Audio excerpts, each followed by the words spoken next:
Hello everyone, welcome back to my channel. आज की class में मैं आपके साथ शेयर कर रही हूँ छोटे छोटे वर्ड्स की मीनिंग या छोटे छोटे सेंटेंसेस कह लें। ये आपके इंग्लिश को इम्प्रूव करने में काफ़ी हेल्प करने वाले हैं। अगर आप एक बिगनर हैं और अपनी इंग्लिश को इम्प्रूव करना चाहते हैं या आप अपने बच्चों को इंग्लिश सिखाना चाहते हैं तो इस तरह से उन्हें इंग्लिश सिखाइए। इस तरह से इंग्लिश को आसानी के साथ सीखा जा सकता है। छोटे छोटे सेंटेंसेस के साथ शुरुआत कीजिए, छोटे छोटे वर्ड्स की मीनिंग को जानें और अपनी इंग्लिश को इम्प्रूव करें। So let's start. जैसा कि आपने देखा यहाँ पे मैंने सबसे पहले लिखा मेरा कुर्ता। तो मेरा कुर्ता अगर आपको इंग्लिश में कहना है तो आप कहें माई शर्ट। हमारा कुर्ता अवर शर्ट। तुम्हारा कुर्ता योर शर्ट। मेरा कुर्ता माई शर्ट। हमारा कुर्ता आवर शर्ट। तुम्हारा कुर्ता योर शर्ट या आपका कुर्ता योर शर्ट या तेरा कुर्ता तुम्हारा कुर्ता या आपका कुर्ता योर शर्ट। ओके, इसका कुर्ता हिज शर्ट। ठीक है, पहला आदमी द फर्स्ट मैन या first person, the first person. Okay, तीसरा पर्सन या तीसरा आदमी द थर्ड पर्सन।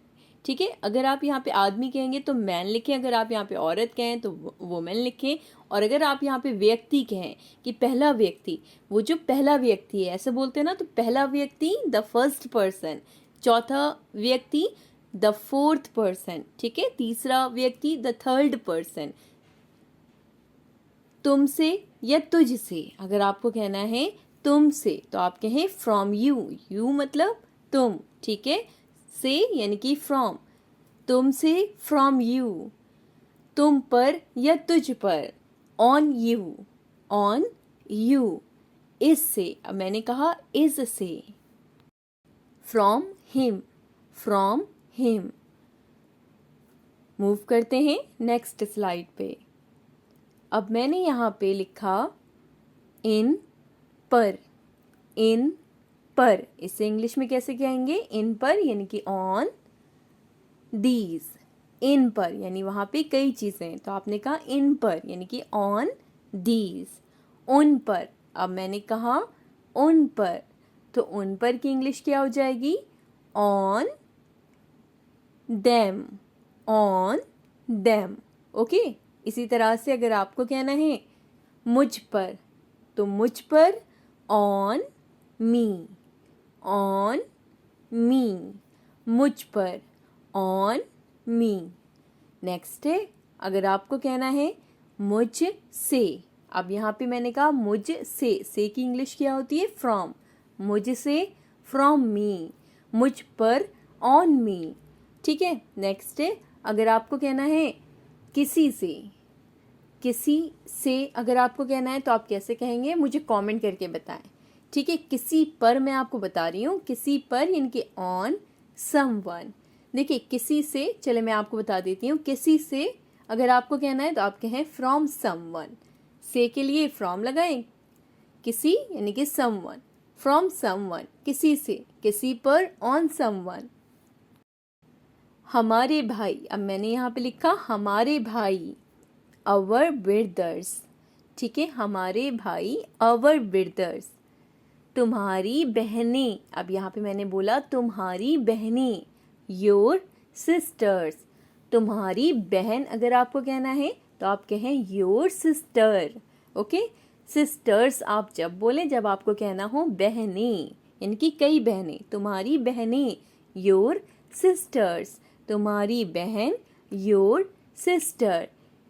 मेरे भाई, यहाँ पे मैंने कहा मेरे भाई माई ब्रदर्स। मेरा भाई अगर कहना होगा तो मैं कहूँगी माई ब्रदर। ओके, नेक्स्ट है, अगर आपको कहना है किसी से। ठीक है, किसी से फ्रॉम समवन। ठीक है, ये मैंने आपको इससे पहले बताया था, किसी से फ्रॉम समवन। नेक्स्ट है, अगर आपको कहना है किसी पर, तो आई थिंक ये रिपीट हुए हैं, तो आप कहेंगे किसी पर ऑन समवन। ठीक है, ये दोनों ही रिपीट हुए हैं, किसी पर ऑन समवन, किसी से फ्रॉम समवन। नेक्स्ट है, अगर मुझे कहना हो तुम्हारे साथ। तुम्हारे साथ इंग्लिश में कहना हो तुम्हारे साथ तो मैं कहूँगी विद यू। विद यू, तुम्हारे साथ।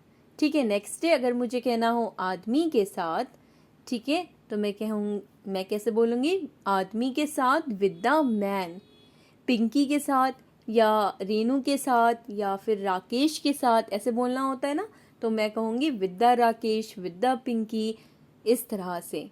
या व्यक्ति के साथ विद द पर्सन, व्यक्ति का कुर्ता या आदमी का kurta, the man's shirt, the man's shirt, the man's shirt, apostrophe s लगा, इसका मतलब का, आदमी का कुर्ता, तो द मैन्स शर्ट। ओके, इस पर, ऑन इट, ऑन पर के लिए ऑन लगाया और इसके इंग्लिश इट, तो बन गया इस पर यानी कि ऑन इट, ऑन इट।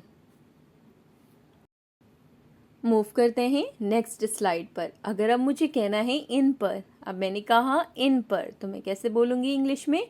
पर के लिए ऑन लगाएं, इन पर यानी कि ऑन देम, ऑन देम। अब मैंने यहाँ पे लिखा आदमी को, देखिए यहाँ पे मैं एक वर्ड ले रही हूँ आदमी, ठीक है, आप कुछ भी यूज़ कर सकते हैं, व्यक्ति यूज़ कर सकते हैं, किसी का नाम यूज़ कर सकते हैं। आदमी को to the man, to the man. औरत को टू द वुमेन, ठीक है, टू द वुमेन। अब मुझे अगर इंग्लिश में कहना है वो सोया, ठीक है, वो सोया, तो मैं कैसे कहूँगी? He slept. ओके, अब मुझे अगर कहना हो कि वो सो गया, ठीक है, तो मैं कैसे कहूँगी? वो सोया, ही स्लेप्ट, वो सो गया, ही फेल अस्लीप, ही फेल अस्लीप, वो सो गया, ही फेल अस्लीप। तो फ़र्क समझिए, छोटी छोटी जब आपको बेसिक चीज़ें समझ में आएंगी तो आपको बड़े बड़े सेंटेंसेस आसानी के साथ समझ में आ जाएंगे। इसलिए अपना बेस ज़रूर क्लियर कीजिए।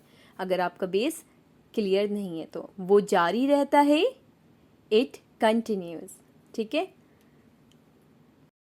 वो मरम्मत करता है, अगर आपको कहना है वो मरम्मत करता है तो आप कहें ही रिपेयर्स, ठीक है, रिपेयर्स, एस लगाना बिल्कुल ना भूलें। वो मरम्मत करता है, वो मरम्मत करता है, ठीक है। अच्छा, अभी मैंने बोला वो मरम्मत करता रहता है, अगर आपको ये बोलना होगा तो कैसे बोलेंगे? जिसको भी पता है कमेंट करके ज़रूर बताएं। वो मरम्मत करता रहता है, वो मरम्मत करता है, ही रिपेयर्स, वो आराम करता है, ही रेस्ट्स, वो वादा करता है, ही प्रॉमिसेस। तो आज के क्लास में बस इतना ही। होमवर्क अपना ध्यान रखिएगा, वो मरम्मत करता रहता है, इसे इंग्लिश में कैसे बोलेंगे कमेंट करके बताएं।